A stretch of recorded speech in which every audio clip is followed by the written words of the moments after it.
Hello. Today we celebrate Good Friday. Throughout the world, the church is in mourning. We recall the death of the one who came to give his life to us, only to have it stolen from him on the altar of the cross. And there are different versions of this story. Today we're going to hear John's version, but on Sunday we heard Mark's version. And it's interesting, if you look at those two side by side, they're very different. You know, when Jesus is in the garden for Mark, Jesus feels anguish and terror. He's frightened half out of his skin, knowing what lies ahead, the pain, the suffering, and he begs, please let this pass from me. And when we get to John, it's a very different Jesus. Jesus is always in control. That's not a problem. We don't see any agony in the garden. We see Jesus who confronts his arresters by, what are you doing here? And, if you're here to get me, I'm the one. And he's very much in control all the way through, even when he stands before Pilate, even on the cross. There is this Jesus who somehow seems to be above the pain, the sorrow, the struggle. And oftentimes when I make that comparison, people will say, well, which one is the real Jesus?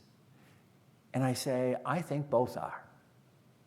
I think at a human level, Jesus felt the terror, the pain, the suffering. And at another level, he knew he was in union with the Father. And his faith, his trust in the Father, made him able to kind of transcend that pain, that sorrow. And I think most of us have had that experience in life, or I hope we have. That even though this is a difficult time, somehow I know God is with me and it'll be okay. Because the Lord Jesus was led by the Father through the suffering and death to the resurrection. And in John's gospel, we see that clearly, but we also see in Mark the reality of the humanity of Jesus. And both are true, I think. What we celebrate today is this one who gave his life for us, but who gave his life to us. Today, we stand at the foot of the cross and we mourn the loss. But we also know that the life that was poured out for us is also poured into us, so that you and I can rise above the suffering, the struggles, the difficulties. We can walk with the Lord through these days.